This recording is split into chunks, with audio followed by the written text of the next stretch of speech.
ایک گھنے جنگل میں جہاں درخت آسمان کو چھوتے تھے اور ہر طرف سبزہ ہی سبزہ تھا، ایک طاقتور شیر رہتا تھا۔ شیر جنگل کا بادشاہ تھا اور تمام جانور اس سے ڈرتے تھے۔ وہ اپنی طاقت اور دھاک کے بل پر جنگل پر حکومت کرتا تھا، لیکن شیر کے دل میں ایک خامی تھی۔ وہ بہت مغرور تھا اور اپنی طاقت پر بہت ناز کرتا تھا۔ ایک لومڑی بھی اسی جنگل میں رہتی تھی۔ لومڑی چالاک اور ہوشیار تھی، لیکن وہ ہمیشہ سے شیر کی طاقت سے خوفزدہ رہتی تھی۔ وہ چاہتی تھی کہ کسی طرح شیر کو شکست دے کر خود جنگل کی بادشاہ بن جائے، لیکن وہ جانتی تھی کہ شیر کے سامنے اس کی ایک نہ چلے گی۔ ایک دن جنگل میں شکار کے دوران شیر ایک جال میں پھنس گیا۔ یہ جال شکاریوں نے لگایا تھا جو جنگل میں جانوروں کو پکڑنے آئے تھے۔ شیر نے جال سے نکلنے کی بہت کوشش کی، لیکن جال مضبوط تھا اور شیر اس میں اور الجھا گیا۔ شیر کی دہاڑیں جنگل میں گونجنے لگیں اور تمام جانور خوفزدہ ہو گئے۔ لومڑی نے شیر کی دہاڑیں سنی اور اس کی طرف بڑھی۔ جب اس نے دیکھا کہ شیر جال میں پھنسا ہوا ہے تو اس کے دل میں ایک خیال آیا۔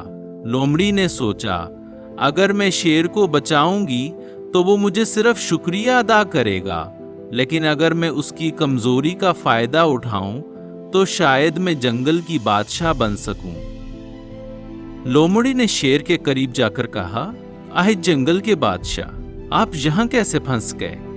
شیر نے غصے سے کہا، مجھے اس جال سے نکالو ورنہ میں تمہیں سزا دوں گا۔ لومڑی نے مسکراتے ہوئے کہا، بادشاہ میں آپ کی مدد کر سکتی ہوں، لیکن اس کے بدلے میں مجھے کچھ چاہیے۔ شیر نے پوچھا، تمہیں کیا چاہیے؟ لومڑی نے کہا، جب میں آپ کو آزاد کروں گی تو آپ کو مجھے جنگل کی ملکہ تسلیم کرنا ہوگا۔ شیر نے غصے میں دہاڑتے ہوئے کہا، تم ایک چھوٹی سی لومڑی ہو، تمہیں کیا حق ہے کہ تم جنگل کی ملکہ بنو؟ لومڑی نے ہوشیاری سے جواب دیا، بادشاہ اگر میں آپ کو نہ نکالوں گی تو شکاری آپ کو لے جائیں گے اور پھر آپ کبھی جنگل پر حکومت نہیں کر پائیں گے۔ شیر نے سوچا کہ لومڑی کی بات درست ہے اور اس نے مجبوراً لومڑی کی شرط مان لی۔ لومڑی نے جال کو کاٹنا شروع کیا، لیکن اس نے جان بوجھ کر جال کو مکمل طور پر نہیں کاٹا۔ جب شیر نے خود کو تھوڑا آزاد محسوس کیا تو لومڑی نے کہا، بادشاہ اب آپ مجھے جنگل کی ملکہ تسلیم کریں۔ شیر نے غصے سے کہا، تم نے جال کو مکمل طور پر نہیں کاٹا، پہلے مجھے مکمل آزاد کرو۔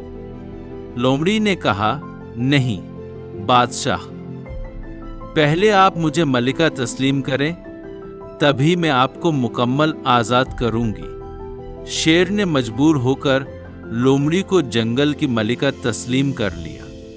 لومڑی نے جال کو مکمل طور پر کاٹ دیا اور شیر آزاد ہو گیا۔ شیر نے لومڑی کو غصے سے دیکھا اور کہا، تم نے میری کمزوری کا فائدہ اٹھایا ہے، لیکن یاد رکھو میں تمہیں کبھی معاف نہیں کروں گا۔